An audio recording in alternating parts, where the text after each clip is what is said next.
A nossa temática, promessas de A a Z. Hoje nós vamos conversar um pouco sobre as promessas de livramentos. E eu quero que você abra a tua Bíblia, se você puder, no Salmo 121.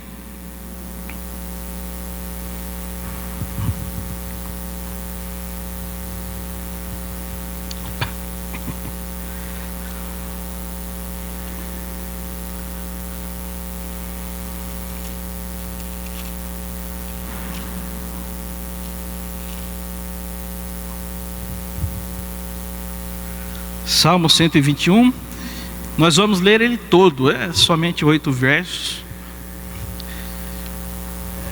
Diz assim: elevo os olhos para os montes, de onde me virá o socorro? O meu socorro vem do Senhor, que fez o céu e a terra. Ele não permitirá que os teus pés vacilem, não dormitará aquele que te guarda. É certo que não dormita nem dorme o guarda de Israel. O Senhor é quem te guarda.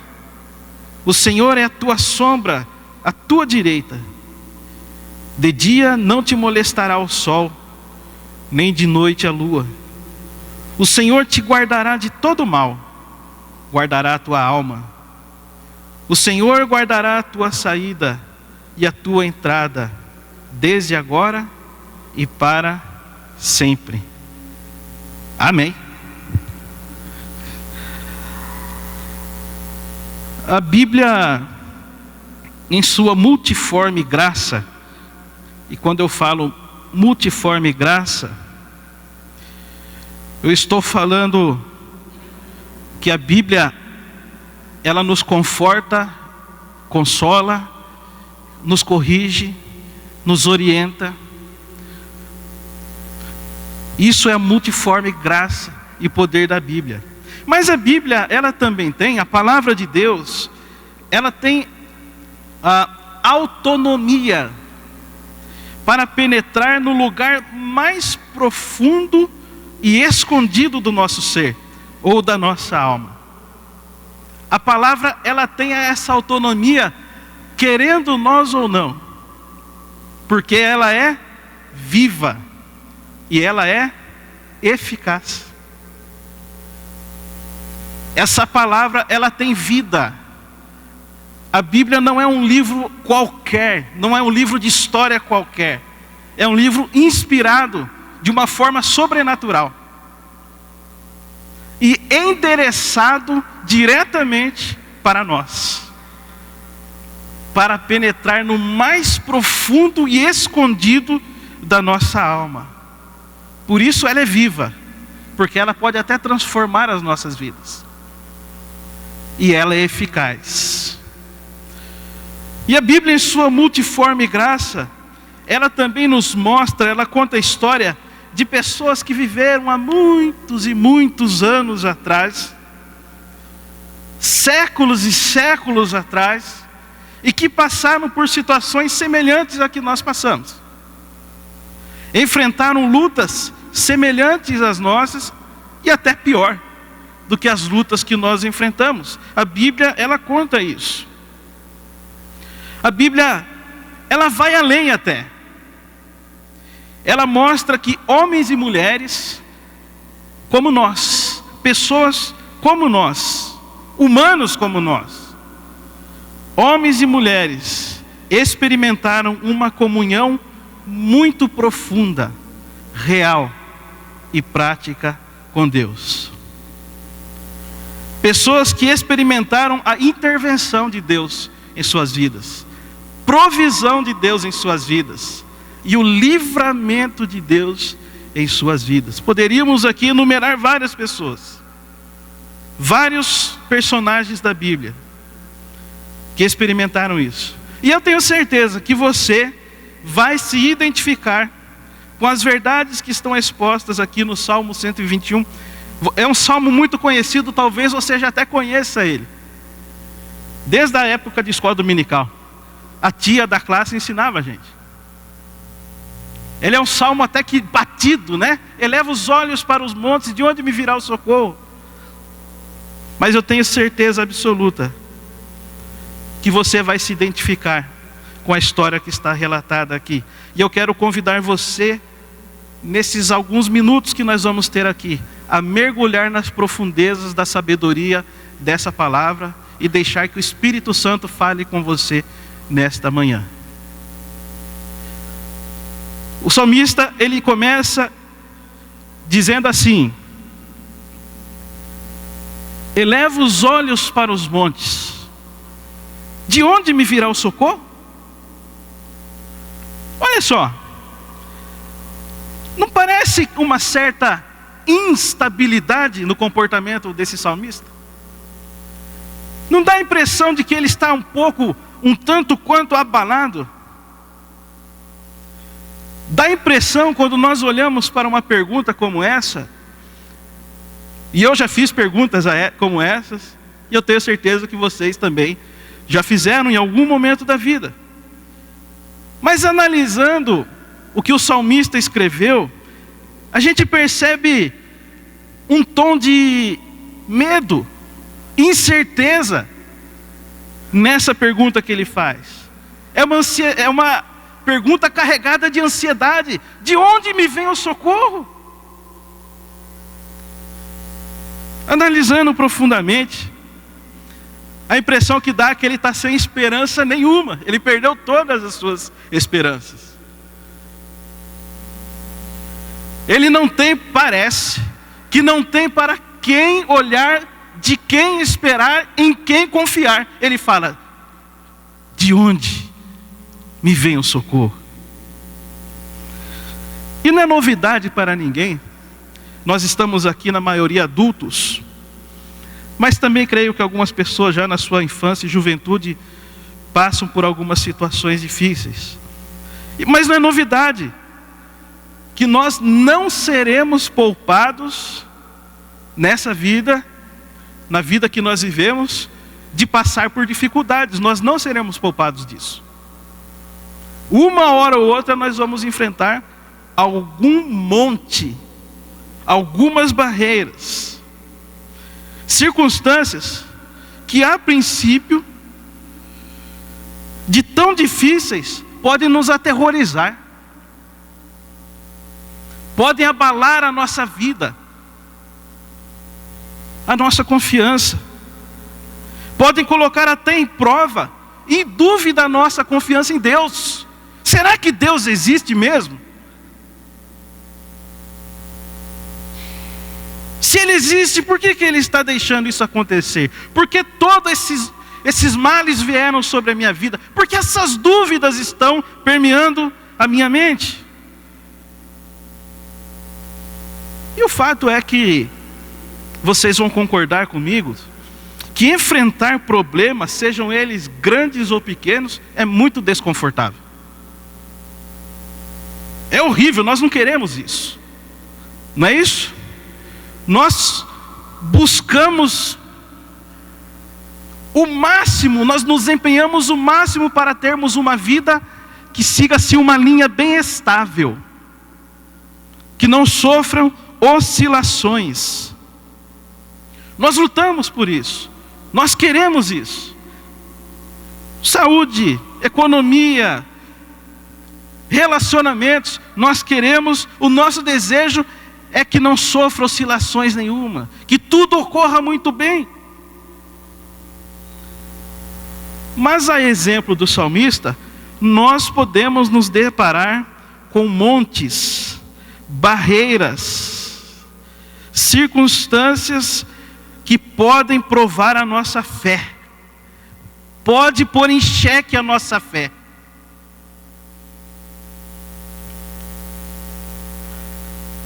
E como é terrível, desconfortável enfrentarmos situações às quais nós reagimos como salmista. E agora?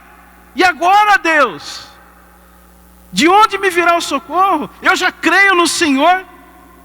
Já estou cansado de ouvir a Tua palavra. Cansado quando eu digo já estou há anos na igreja. mas eu não entendo isso que está acontecendo comigo. Outros dizem, eu não aceito. Outros dizem, eu já não creio em mais nada.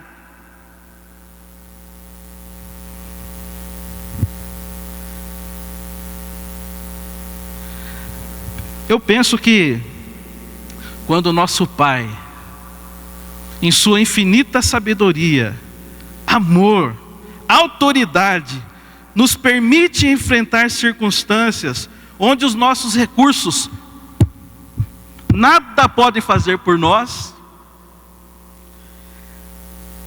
Ele quer, na verdade, nos mostrar que aquilo que nós sabemos na teoria, nós também temos que experimentar na prática.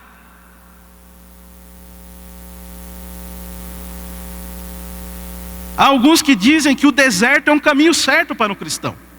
Aliás, Jesus, logo depois do seu batismo, foi levado pelo Espírito Santo para ser tentado no deserto. Eu tenho entendido nessa pequena caminhada minha no ministério pastoral que Deus não quer tanto que a gente fique falando para os nossos vizinhos, colocando no Facebook, mandando mensagens via WhatsApp, embora algumas são boas. Que Deus é bom, que Deus cuida de nós, que Deus é fiel. Não, Ele quer que você e eu experimentemos isso. Uma coisa é teoria, outra coisa é a prática. É necessário experimentarmos isso. É um caminho certo para nós.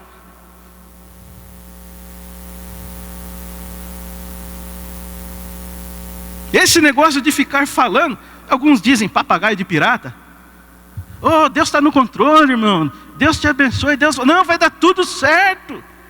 Mas quando essa pessoa passa pelas lutas, ela esquece de tudo isso. E ela fala como salmista, e como nós falamos, e agora?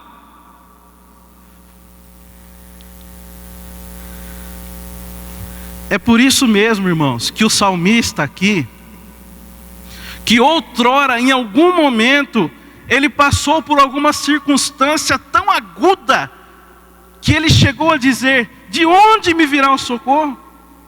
Essa mesma pessoa experimentou o poder de Deus em sua vida, crendo, e ele mesmo responde, e diz assim, o meu socorro vem do Senhor, que fez os céus e a terra. Irmãos, isso não é poesia, embora seja escrito em forma de poesia, isso é um fato, isso é um testemunho. Isso é uma verdade que está registrada na Bíblia para que eu e você possamos crer. Essa resposta é baseada em experiência. Não foi tirada de livros de autoajuda. Não foi tirada de palestras motivacionais. Isso é experiência. Essa pessoa sentiu na sua pele a angústia, mas experimentou do cuidado paternal de Deus. É por isso que a pergunta que ele fez em algum momento, num outro momento ele teve a resposta. O mesmo Deus que o permitiu estar diante de montes, e ele diz, socorro, concedeu a ele coragem, ânimo, força e vitória. Se assim não fosse, ele jamais poderia ter escrito isso para nós. Isso seria uma mentira.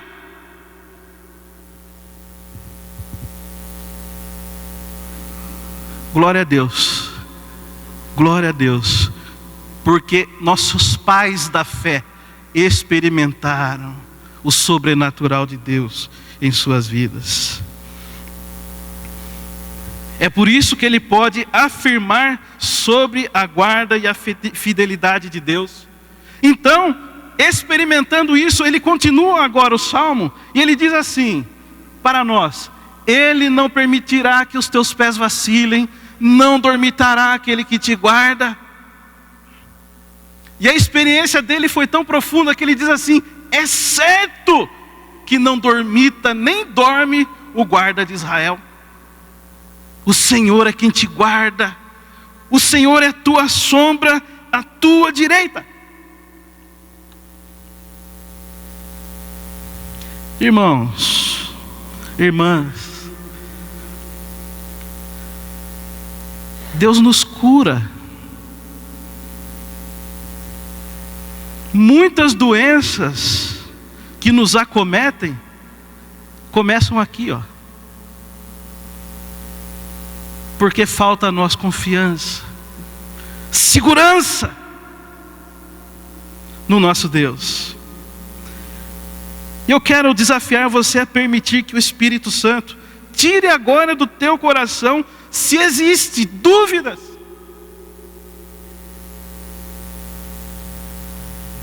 Se existe alguma dúvida com relação ao cuidado de Deus em sua vida, que você tire essa dúvida do teu coração de uma vez por todas. O Espírito Santo, através da palavra, está encorajando você, está fortalecendo você, para que todas as incertezas, todos os medos que paralisam você, que tiram a tua paz, que tiram a tua alegria, que estejam porventura abalando a tua fé, caiam hoje por terra e não voltem nunca mais.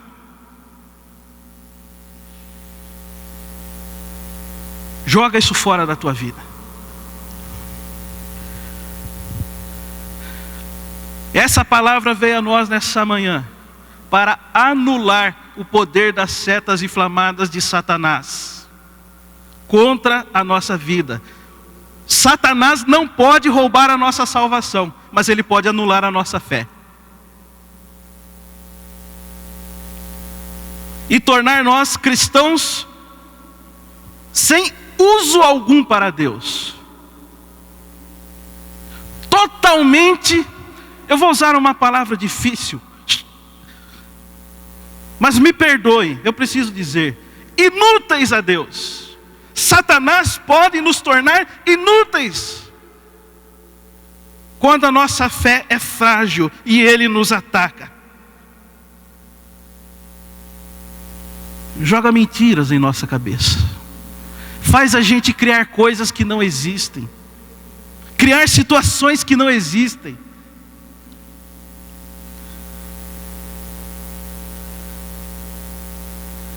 Satanás não quer que você tenha coragem para enfrentar a vida.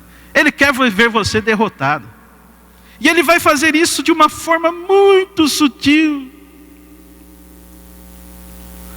Mas o Espírito Santo está aqui para derrubar todas as barreiras, para que você enfrente a vida com coragem, com confiança em Deus, com serenidade e com esperança. Qual é o medo que assola a tua vida? Você tem medo de perder o quê? O que tira a tua paz? Porventura você pensa, será que Deus vai mesmo me ajudar? Será que Deus mesmo pode me livrar? E aí às vezes surgem alguns questionamentos. Como por exemplo, nossa, aquela pessoa era um cristão tão bom, uma pessoa com uma fé tão viva, fez tanto por Deus, por que ela morreu com essa doença? Por que Deus não livrou? Acontece o seguinte, para nós que cremos, nós enterramos essas pessoas com lágrimas, mas o Senhor recebe com alegria. Paulo ele diz, estar com Cristo é incomparavelmente melhor. E às vezes nós envolvidos por essa vida falamos, coitado de nós que ficamos, irmãos. É coitado de nós. Aqueles que descansam com o Senhor estão sendo consolados. Estão diante do Senhor, que nós tanto almejamos ver. Mas olha que interessante, o salmista, ele usa uma figura interessante. Ele chama Deus de guarda. Olha só que interessante.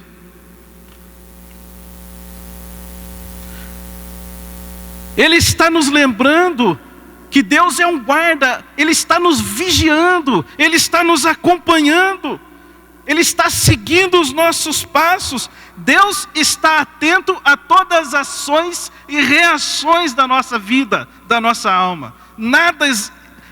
Nada foge ao controle de Deus, Ele sabe de todas as coisas. Os seus olhos estão constantemente sobre a nossa vida. Até mesmo daqueles cristãos que foram devorados por leões nas arenas, foram queimados vivos. Até sobre eles, os olhos de Deus estavam constantemente.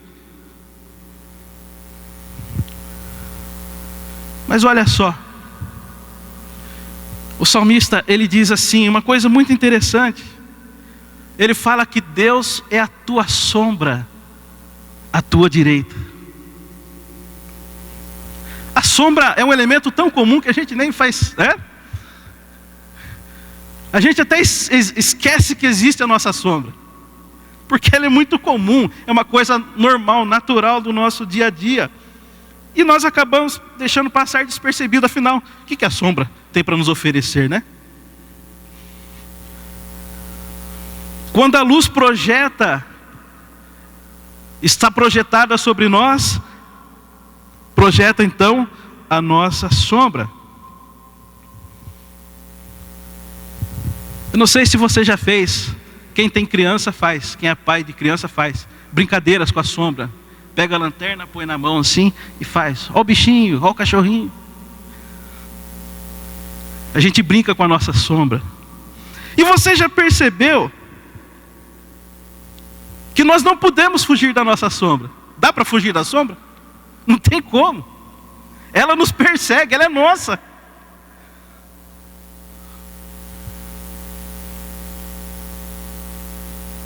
Silenciosa, mas ela está ali, a nossa sombra, quietinha. E não tem como fugir da nossa sombra. O que o salmista, queridos, ele está querendo dizer aqui, que da mesma forma é impossível, não há possibilidade alguma de que em algum segundo da nossa existência, Deus não esteja cuidando de nós. Por isso ele usa o elemento da sombra, que está no nosso encalço,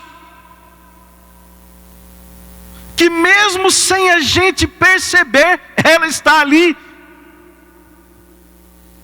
Interessante as figuras que eles usam.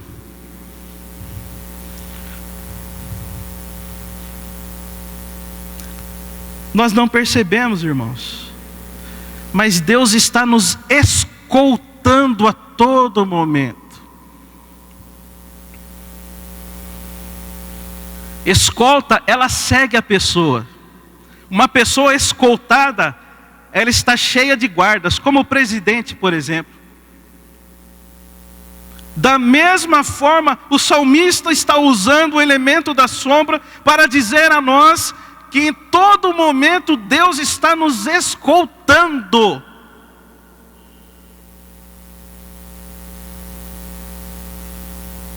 Impossível fugirmos da presença e do cuidado de Deus. E aí ele segue e vai terminando o salmo, ele diz assim: de dia não te molestará o sol, nem de noite a lua. O Senhor te guardará de todo o mal, guardará a tua entrada e a tua saída. Ou melhor, guardará a tua alma. Agora, olha só que interessante aqui. Eu quero destacar uma palavra nesse verso. É a palavra alma. Para muitas pessoas, alma é aquela parte imaterial nossa, imaterial, que vai para Deus quando a gente morre, né? Já ouviram falar de alma penada? Né? Não existe, nós não cremos nisso. Mas só para vocês terem uma ideia. É a nossa alma, morreu, foi para Deus. Esse é o nosso conhecimento sobre a alma. No pensamento grego, por exemplo, a alma tem mais a ver com a nossa racionalidade. Platão fala que o nosso corpo é a prisão da alma, que a nossa alma tem que se libertar do corpo. Então ele cria uma divisão. O corpo é ruim, a alma é boa. Isso no pensamento grego. Mas olha só, no pensamento semita, na cultura hebraica, o termo alma que ele está usando aqui é muito mais abrangente e profundo. Ele não está falando de uma fumacinha ou de uma parte imaterial nossa que vai para Deus. Ele não está falando do nosso intelecto.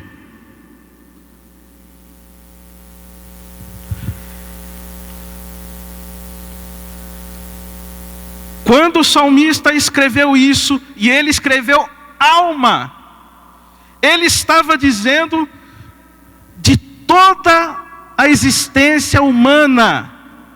Ele não está falando só do nosso espírito, ele está falando do nosso corpo, do nosso espírito, dos nossos sentimentos, das nossas atividades cognitivas, do nosso caráter, da nossa existência espiritual. Isso tudo é alma. São todos os aspectos materiais e imateriais da existência humana. Isso na cultura hebraica a qual foi escrita a palavra que nós estamos lendo hoje. Quando Deus cria o homem e sopra o fôlego de vida, ele se torna uma alma vivente. É o ser humano completo e complexo da forma a qual Deus o criou. E é exatamente disso que o salmista está falando, que Deus guardará a nossa alma, ou seja, o nosso corpo, a nossa mente, as nossas emoções, a nossa fé, o nosso caminho, o nosso presente, o nosso futuro.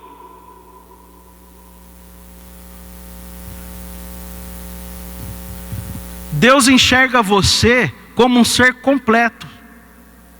Deus não criou divisões. Você e eu somos um ser único e completo para Deus. Deus não ignora nenhuma área da nossa vida. Por menor que você julgue ela, por mais insignificante que você julgue ela, Deus jamais ignora. Porque Ele guarda a nossa alma. Deus nos assiste, nos ampara, nos protege fisicamente e espiritualmente. E por fim, para encerrar essa mensagem, para que você possa compreender as formas que Deus usa para nos livrar. Eu falei da tua importância para Deus, agora eu vou falar da forma que Deus usa, formas que Deus usa para nos livrar.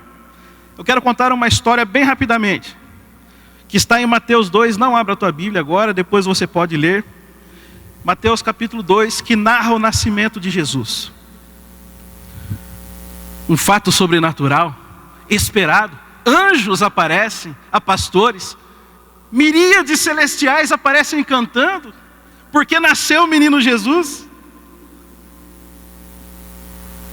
Há um alvoroço em toda a humanidade.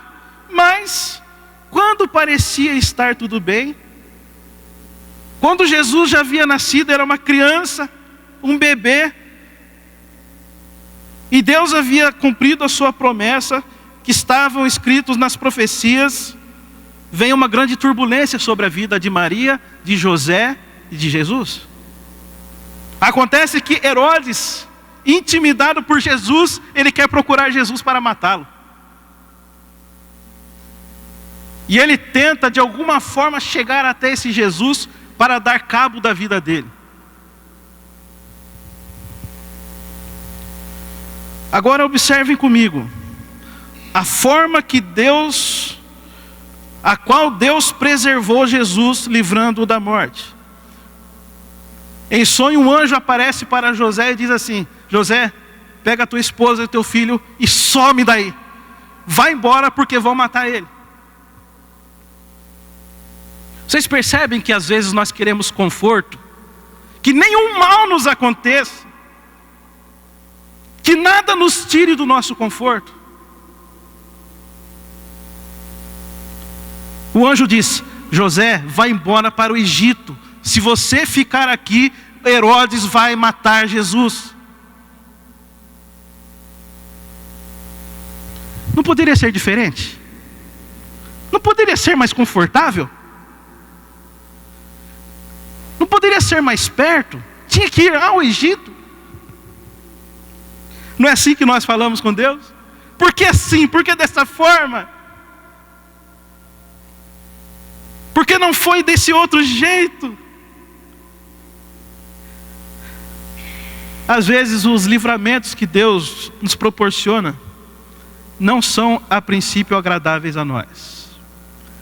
Muito pelo contrário, são desconfortáveis. A forma que aprouve a Deus de proteger o seu filho foi enviando ao Egito para lá permanecer até a morte de Herodes. Um casal novo, com um bebê, viajando provavelmente num jumentinho, porque eles eram pobres, em uma distância aproximada de 160 quilômetros. De carro vai bem, de jumentinho deve ser horrível. Que desconforto! Ir para o Egito, um país que já foi opressor do meu povo, um país cuja religião é cheia de magia, cheia de elementos contrários à palavra de Deus, porque justo lá, naquele antro de macumba, poderia falar assim, naquele antro de ocultismo, de misticismo, mas que transtorno.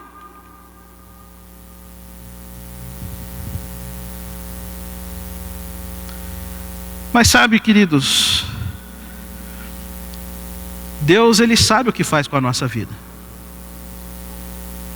Crendo você ou não, reclamando você ou não, brigando com Deus ou não, Ele sabe muito bem o que será melhor para nós em determinados momentos da nossa vida. Nós precisamos crer mais, murmurar menos.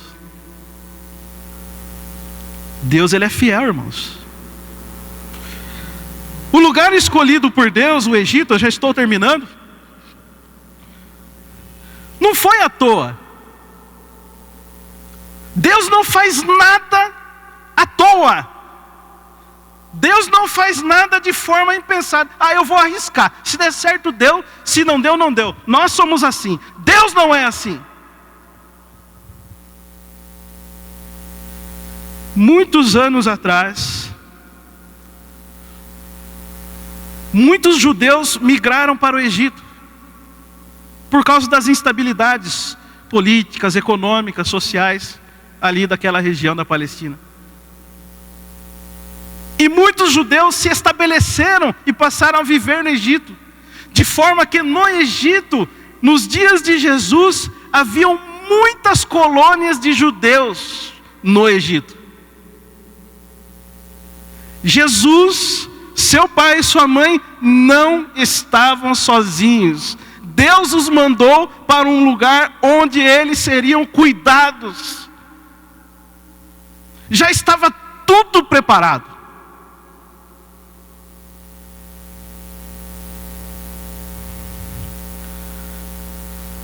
Eu temo que, às vezes, nós reclamamos de algumas circunstâncias desconfortáveis que nós enfrentamos, e nós reclamamos mesmo, questionando a Deus, demonstrando a Deus o nosso pesar, a nossa insatisfação, quando na verdade Deus está nos livrando.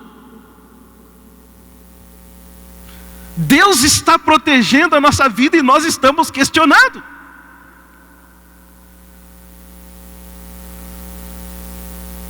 Nós estamos reclamando que está ruim. E Deus, num ato de amor e cuidado paternal, está nos guardando, nos livrando, preservando o nosso futuro, preservando a nossa família, preservando o nosso casamento, e coisas que nem passam pela nossa cabeça, até da morte.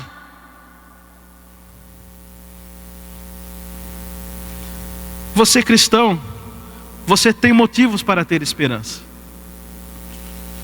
Você tem motivos para se alegrar, porque Jesus está velando por você. Jesus é nosso Salvador, porque Ele não só nos salvou na cruz, mas Ele nos salva a todo instante. A todo momento, vocês irmãos, a gente não imagina o trabalho que a gente dá para Deus. Nós não imaginamos. E a todo instante Ele está nos guardando e nos livrando de coisas que nós jamais saberemos, as quais Ele nos poupou. Eu quero que você saiba, tenha essa certeza no seu coração, de que o Espírito Santo Ele está assim dirigindo os teus passos. Às vezes pelos desertos, às vezes pelos vales, às vezes por terra estranha, às vezes nos tirando do nosso conforto, tão somente para preservar a nossa vida, preservar a nossa família, preservar a nossa saúde, preservar a nossa fé. Olha bem para mim, não tenham medo, não percam o ânimo. O teu socorro, o meu socorro, o nosso socorro, ele vem do Senhor, que fez os céus e a terra.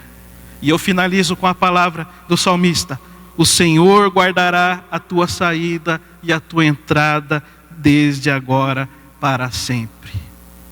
Que Deus te abençoe, e que você possa confiar nesse cuidado paternal, e de que Deus está livrando você, não importa a circunstância que você está passando. Deus sabe, Ele está trabalhando, deixa Ele trabalhar. Confia, creia, sirva, siga-o, que o Senhor está contigo. Que Deus te abençoe.